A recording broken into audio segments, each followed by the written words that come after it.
Bismillah, kita mulai kajian tafsir ya. Bismillah. Innalhamdalillah hamdan katsiran tayyiban mubarakan fihi kama yuhibbu rabbuna wa yardah. Asyhadu an la ilaha illallah wahdahu la syarika lah wa asyhadu anna Muhammadan abduhu wa rasuluhu la nabiyya ba'dah.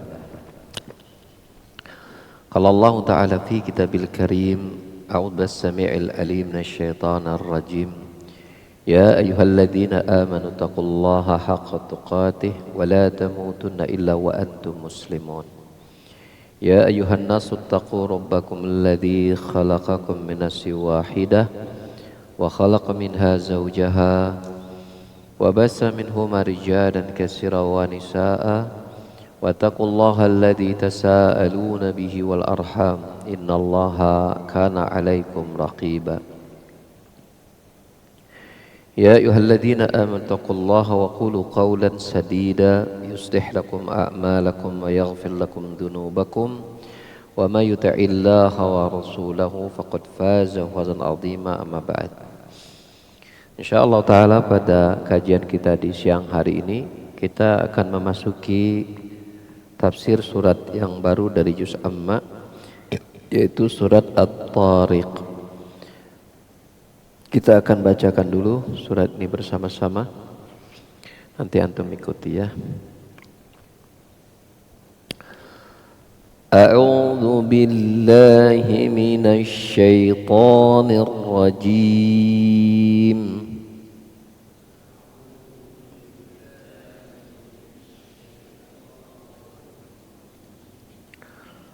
بسم الله الرحمن الرحيم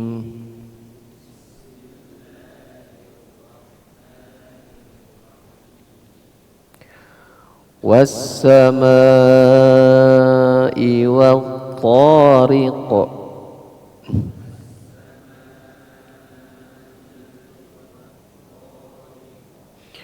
وما أدراك ما الطارق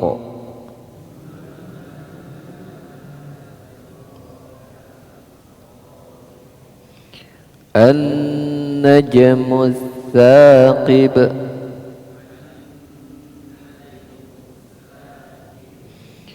إن كل نفس لما عليها حافظ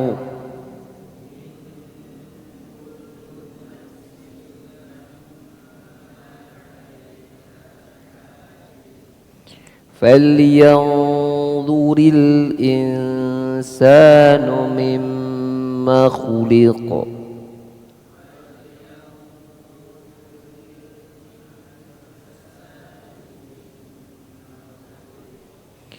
خلق من ماء دافق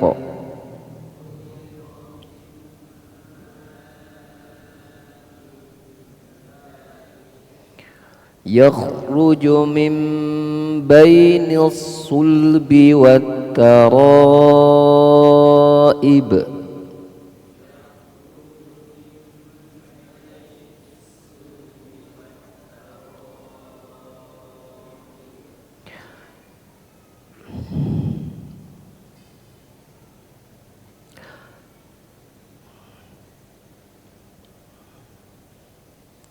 إنه على رجعه لقادر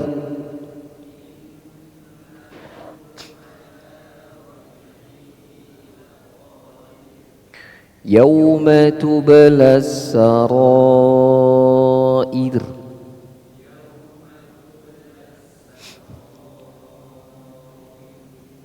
فما له من قوة ولا ناصر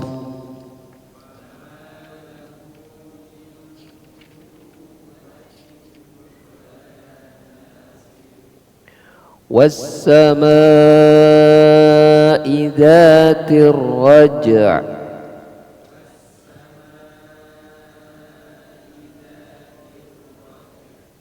والأرض ذات الصدع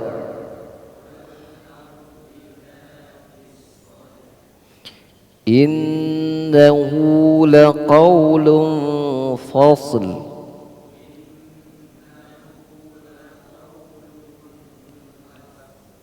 وما هو بالهزل إنهم يكيدون كيدا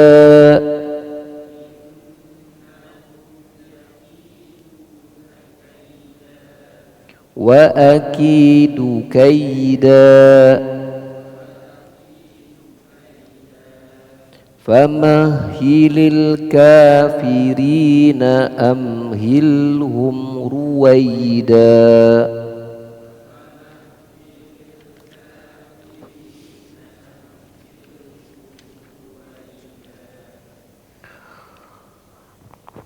At-Tariq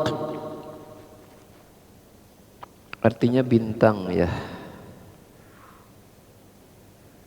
Ini artinya nanti Allah sebutkan sendiri. Allah Subhanahu wa taala di awal surat At-Tariq ini datang dalam bentuk sumpah ya. Was-sama demi langit dan demi Tariq. Ya, as-sama ini kita baca as-sama'i ya karena dia ada waw di situ ya. Waw di sini namanya dalam bahasa Arab namanya wawul qasam. Jadi huruf-huruf untuk menandakan sumpah. Dalam bahasa Arab itu ada 3. Ada wa, ada ta, ada bi ya. Jadi misalnya wallahi demi Allah. Billahi demi Allah. Tallahi demi Allah. Namun yang paling sering muncul di dalam Al-Quran itu huruf waw ya. Maka isim-isim atau kata-kata yang datang ya pada setelah huruf waw qasam ini dia dalam keadaan apa? Dalam keadaan jar ya, dibaca kasrah. Allah bersumpah demi langit dan Tariq.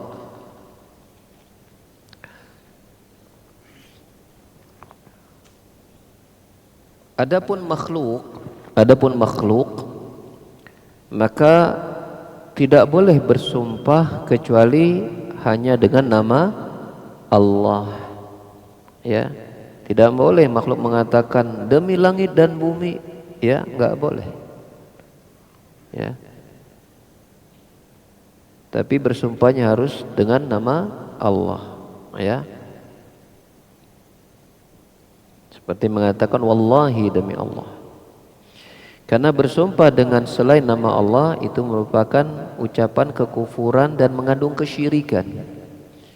Di mana Rasulullah sallallahu alaihi wasallam bersabda dalam hadis yang diriwayatkan oleh Imam Ahmad dan juga At-Tirmidzi, "Man halafa bi ghairillahi faqad kafar aw asyraka."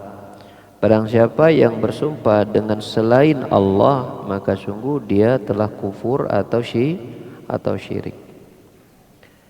Sehingga Nabi dalam riwayat yang lain yang diriwayatkan oleh Imam Bukhari Muslim juga bersabda, "Man kana halifan falyahlif billahi aw liyasmut." Barang siapa ingin bersumpah maka bersumpahlah dia dengan nama Allah atau lebih baik jadi diam. Abdullah bin Mas'udin dalam asarnya itu berkata, ini dimunculkan oleh para ulama dalam membahas dalam kitab Tauhid ya, ketika membahas tentang bab sumpah. Dalam kitab Tauhid ada bab sumpah namanya, berdekatan dengan bab nadar. Itu maksud berkata lian ahlifa billahi ya sadiqan. Jadi aku bersumpah dengan nama Allah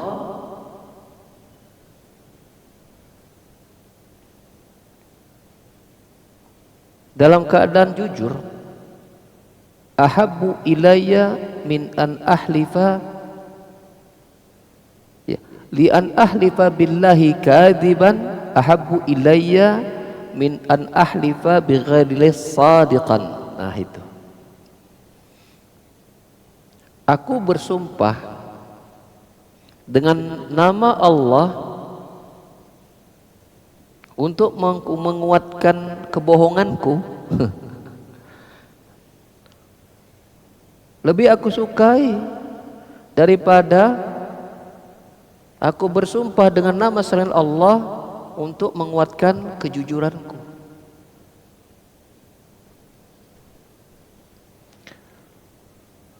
Bohong jelek apa bagus? Awas jangan bilang bagus ya.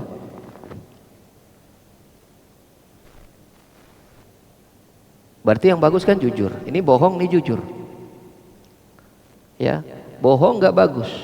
Sekarang bersumpah dengan selain Allah bagus apa jelek? Jelek. Nah ini ada dua kejelekan. Pertama berbohong, pertama bersumpah dengan selain Allah. Mana yang lebih jelek dari dua kejelekan itu? Lebih jelek bersumpah dengan selain Allah. Karena ini dosanya syirik dan masuk dalam dosa besar. Bersumpah, berbohong bisa jadi masuk dalam dosanya di bawah itu. Maka kata Ibnu Mas'ud, di an ahlifa ya billahi kadiban ahabbu ilayya min an ahlifa bi ghairillahi sadiqan. Bukan berarti bohong boleh. Bohong mah enggak boleh. Tapi lebih jelek ya berbohong, bersumpah dengan selain Allah walaupun benar gitu kan. Yang betul bagaimana? Yang betul cukup berkata dengan perkataan yang benar, enggak perlu sumpah-sumpah segala.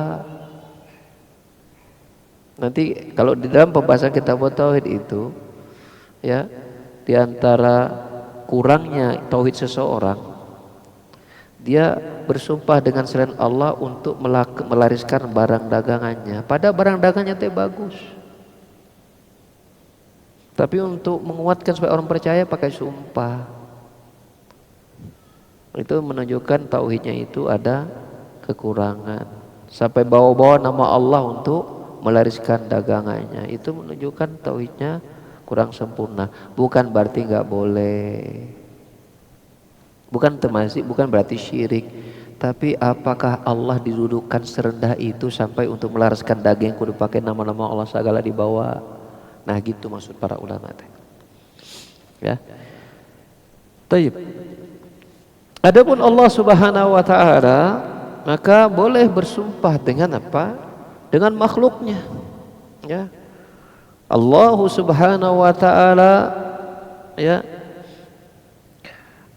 yang qasimu bima syaa min khalqihi ya, bersumpah dengan makhluknya yang dia kehendaki apa saja dan siapa saja ya, apa saja. Dan sumpahnya Allah atas nama makhluknya itu menunjukkan akan keagungan ya Allah Subhanahu wa taala. Kenapa? Karena makhluk yang Allah bersumpah dengannya itu pasti rata-rata makhluk yang hebat-hebat. Maka kalau makhluknya aja sudah hebat, sudah agung, apalagi sang penciptanya. Ya seperti itu. Ya, dan Allah Subhanahu wa taala bersumpah dengan banyak hal dari makhluknya. Ya. Dan Syekh Utsaimin mengatakan ada rujukan buku yang sangat bagus membahas masalah ini ya, judulnya dalam kitab ya Ibnu Qayyim rahimahullah taala. Nama kitabnya apa? At-Tibyan fi Aqsamil Quran, penjelasan tentang sumpah-sumpah Allah di dalam Al-Qur'anul Karim. Itu dalam kitab Ibnu Qayyim, itu bagus dirujuk kata Syekh Al-Utsaimin. Ya, ini kitab bagus ya, sangat bermanfaat bagi para penuntut ilmu ya. Nah dalam surat At-Tariq ini Allah bersumpah dengan langit. Mana as-sama dalam bahasa Indonesia kita artinya langit. Tapi dalam bahasa Arab kata as-sama itu semua yang ada di atas. Semua yang ada di atas. Kullu ma'alaka fahuwas sama. Semua yang ada di atas kita itu bernama as-sama. Ya, sehingga misalnya awan pun itu dikatakan as-sama. Misalnya Allah sebutkan dalam surah Ar-Ra'd 2:17, anzala minas sama'in ma'an fasalat audiyatan biqadriha. Allah turunkan dari sama, mananya dari awan itu teh. Ya, air. Ya, lalu mengalirkanlah air itu ke lembah-lembah dengan takdir Allah Subhanahu wa taala. Maka jika diucapkan semua yang ada diungkapkan bahwa semua yang ada di atasmu itu, ya, semua yang berada di atasmu itu dengan nama sama, maka mencakup semua yang ada di langit dan di bumi, di antara langit dan bumi, ya, seperti itu.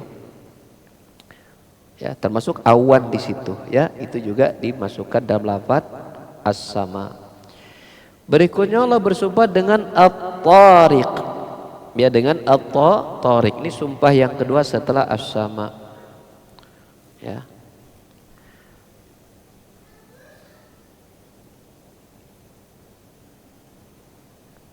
Apakah mana at-tariq ini? Artinya orang yang yatrukul bab lailan. Jadi kalau ada ya istri suami ngetuk apa misalnya masuk ke kamar istrinya atau ke rumahnya dengan ketuk pintu tuh, itu bahasa Arab namanya torik juga. Torik teh ngetuk rumah malam hari mau masuk rumah, itu nama torik. Ya turkul bab, ya si torik ya turkul bab, gitu. Tapi mana torik di sini bukan itu, bukan itu, ya.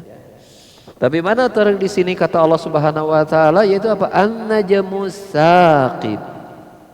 Ya, dia adalah an-najm. Najm itu bintang, jamannya nujum. Ya, jamannya jamak taksir. Ya, nujum. Makanya ada ilmu nujum ya. Ilmu nujum itu ilmu orang sihir suka pakai bintang-bintang, termasuk apa kata bintang termasuk ilmu nujum, itu tuh ilmu sihir. Maka yang bagi percaya kata bintang teh bahaya tuh buat akidah tuh. Ya. An-najmu saqib yaitu bintang-bintang yang saqib. Ya. Apa arti saqib? Saqib itu artinya al-lami', ya, qawiyul lam'an. Maksudnya apa? Yaitu ya bintang yang memiliki cahaya yang sangat kuat. Ya, yang sangat berkilau. Jadi bintang yang sangat berkilau. Ya. Kenapa? Karena ketika bintang itu ada, maka keadaan langit menjadi cerah, enggak kelihatan gelap, gitu kan, seperti itu. Ya. Dan bintang-bintang yang bersinar ini merupakan satu di antara tanda-tanda kekuasaan atau ya kebesaran Allah Subhanahu wa taala, ya. Bagaimana bintang itu berjalan, bagaimana bintang itu begitu teratur, bagaimana bintang itu ternyata berbeda-beda bentuk dan posisinya. Ya, tidak sama. Ya, makanya sering orang kata zodiak tuh kadang bintang tuh bentuknya meureun gitunya. Saya juga belum pernah cek ya. Bentuknya mungkin seperti mungkin Sagittarius teh, mungkin bentuk kayak kuda meureun gitunya, seperti itu. Bentuknya beda-beda itu posisi bintang itu, ya, seperti. Dan itu menunjukkan akan kekuasaan Allah Subhanahu wa taala menjadikan bintang itu posisinya bentuknya tuh ya itu berbentuk berbeda-beda, ya, seperti itu. Dan manfaatnya juga sangat banyak. Ada 3 manfaat bintang yang Allah sebutkan di dalam Al-Qur'anul Karim. Ya. Yang pertama, dia menjadi penunjuk arah. Sebagaimana terdapat dalam surah An-Nahl ayat 16, Allah berfirman, wa alamatun, ya, wa bin najmi hum yahtadun, ya, dan itu adalah tanda-tanda, dan melalui bintanglah mereka itu ya bisa menentukan posisi arah. Jadi orang-orang dulu itu ahli kalau lihat arah itu lihat posisi bintang. Bintang begini, arahnya ke sini, ini arah utara. selatan, barat, timur hanya dengan melihat posisi bintang.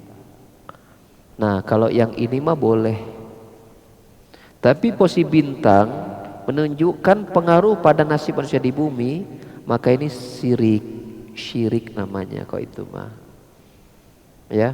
Jadi kalau mengetahui letak posisi bintang untuk menentukan arah namanya ilmu astronomi. Kalau mengetahui posisi bintang untuk mempengaruhi nasib manusia itu namanya astrologi. Astrologi ini yang nggak boleh. Astrologi nggak boleh. Kalau astronomi boleh. Ya, itu fungsi bintang yang pertama. Fungsi bintang yang kedua dan yang ketiga itu Allah sebutkan dalam surah Al-Muluk ayat yang kelima. Apa kata Allah Ta'ala? A'udzubillahi rajim. Walaqad zayyana as-samaa'a dunya wa bimasabiha wa ja'alnaha rujuman lisyayatin. Sungguh kami telah hiasi langit dunia itu dengan apa? Dengan masabih, dengan bintang-bintang. Maka bintang itu merupakan hiasan langit dunia. Jadi indah ada bintang itu. Ya, kita kalau lagi malam yang cerah, kau lihat ke atas tuh banyak bintang, senangnya luar biasa ya. Itu apalagi bari ngopi santai ditemani istri gitu kan, atau diganggu ku anak-anak tapi ya biar seru. Ya, di sana ada rembulan, cia gitu kan, nikmat banget tuh, indah. Demikianlah Allah menjadikan bintang-bintang itu perhiasan langit. Nah, ini fungsi yang kedua. Fungsi yang ketiga apa kata Allah? Rujuman lisyayatin. Apa? Untuk melempar setan-setan yang mencuri berita langit. Ya. Dulu sebelum diutusnya Nabi Muhammad SAW, dalam kitab Tauhid dibahas. Itu setan-setan itu, mereka itu rapi berjajar dari bawah, dari bumi ke bawah itu sampai ke langit itu untuk mencuri berita langit, bertengger itu. Kayak kalau Nabi juga kayak tangan itu ngentep gitu, tak sampai ke atas. Itu kok kita bisa melihat aja tuh. Itu sakanya seru banget itu si setan-setan itu, jin-jin itu. Bertengger gitu sampai ke atas, berjajar itu untuk sampai mencuri berita langit. Itu. Nanti ketika mereka hasil mencuri berita langit, ketika Allah mewahyukan kepada malaikat Jibril, itu mereka menyampaikan ke bawahnya, ke bawah. Nanti mereka udah paling bawah ini menyampaikannya kepada manusia dari kalangan para dukun dan tukang ramal. Maka setan ini akan menambahkan 100 kebohongan dari satu berita langit yang dia curi. Setelah datangnya dan sebelum mereka sampai ke langit dunia kepada manusia, ada yang terbakar karena dilempar oleh bintang-bintang tadi. Ya, sebagian mengartikan itu meteor gitu katanya untuk melempar setan ya, seperti itu. Tapi intinya begitu. Jadi ada mereka yang terbakar dan mati sebelum mereka menyampaikan berita yang mereka curi itu kepada para dukun-dukun di muka bumi. Namun setelah Rasulullah SAW diutus, maka mereka tidak lagi diizinkan oleh bisa mendekati berita dekat-dekat langit itu. Sudah ada malaikat yang mengusir mereka, sehingga berita langit itu menjadi aman dari pencurian dari setan-setan dan seterusnya. Inilah tiga fungsi bintang ya, seperti itu. Dan ini menunjukkan kekuasaan Allah Subhanahu wa taala menciptakan satu makhluk yang memiliki banyak fungsi dan manfaat ya, seperti itu. Kemudian setelah bersumpah dengan langit ya, dengan sesuatu yang di atas, dan juga dengan bintang-bintang yang berkilau, bercahaya ya, yang memiliki fungsi-fungsi tadi, maka Allah membahas yang penting buat kita ini. Ini penting jadi pembahasan kita. Ya, karena Allah itu kalau bersumpah pasti apa yang akan Allah bahas itu, firman itu sesuatu yang sangat penting buat kita sebagai hamba-hambanya. Apa kata Allah? Inna in kullu nafsin lamma 'alaiha hafid. Apakah kata Allah ya, tidak ada satu jiwa pun kecuali bersama jiwa itu ada hafid, malaikat penjaganya. Ya. Dan Allah Subhanahu wa taala tambahkan penjelasan ini dalam surah Al-Infitar pada ayat 10 hingga 12. Apa kata Allah? Minasyaitonir rajim. wa inna 'alaikum lahafidhin kiraman katibin ya'lamuna ma taf'alun, dan sesungguhnya pada kalian itu ada malaikat-malaikat penjaga yang sangat mulia dan mencatat amalan kalian, yang mengetahui apa-apa yang kalian kerjakan. Ya, maka malaikat-malaikat penjaga ini menjaga amalan manusia, ya, baik amalan yang positif yang bermanfaat bagi manusia itu sendiri berupa amal soleh, ataupun amal-amal yang merugikan manusia berupa dosa-dosa mereka, ya, ya.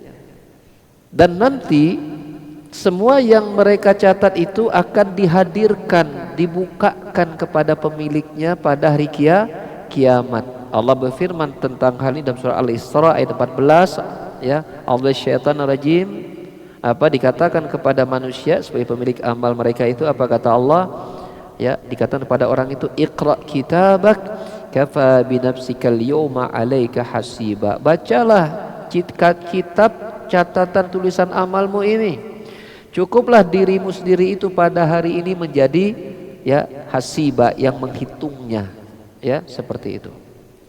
Maka para malaikat-malaikat penjaga ini mereka mencatat apa yang dilakukan oleh manusia, baik berupa ucapan-ucapan mereka ataupun perbuatan-perbuatan mereka.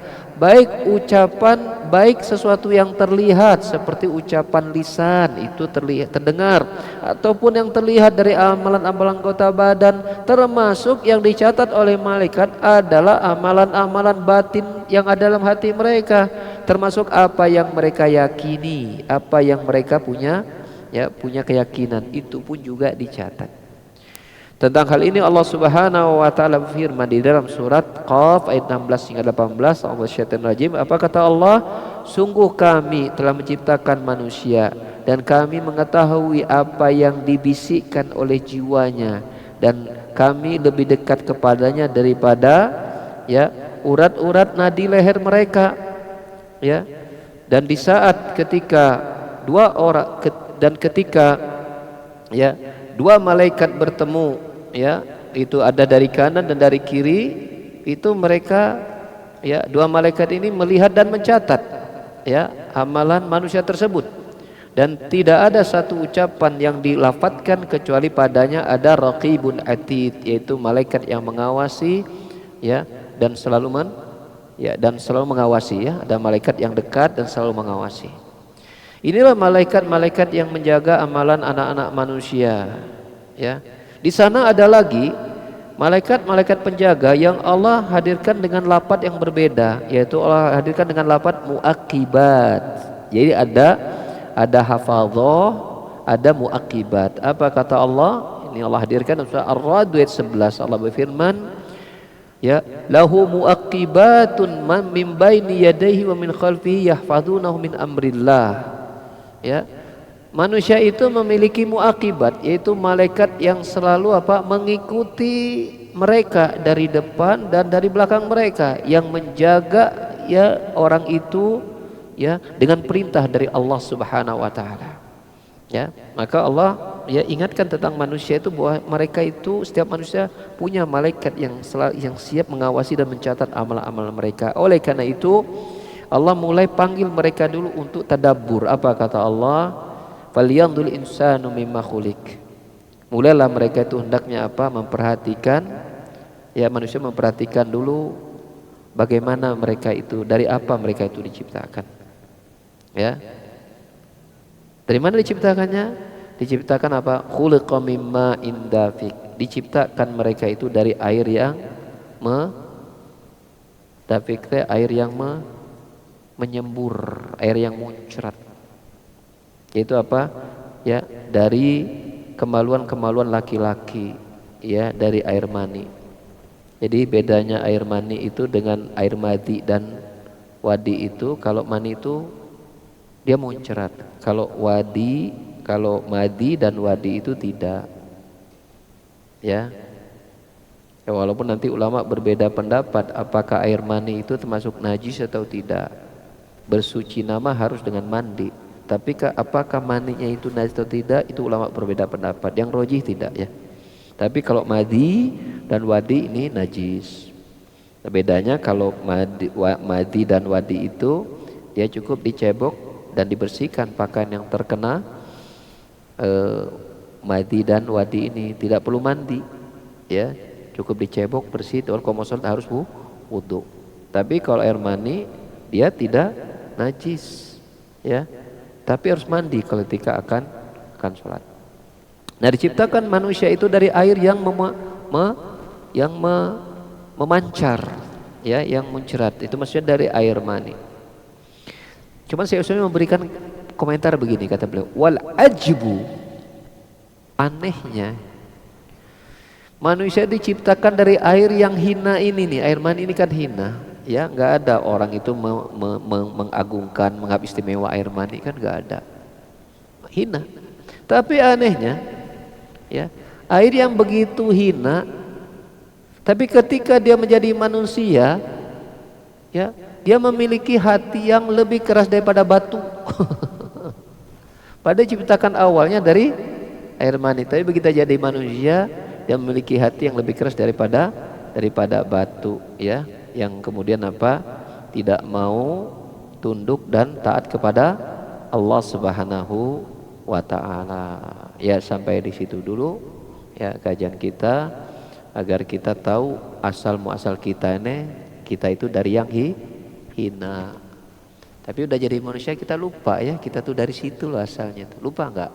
Sangat lupa sekali. Ya kan? Kita sudah tidak ingat lagi gitu. Kita tuh dari itu dulu tuh jadi manusia tuh dari air mani. Ya, kita taunya kita tuh berasal dari bayi kan. Taunya gitu doang kita tuh sebagai manusia.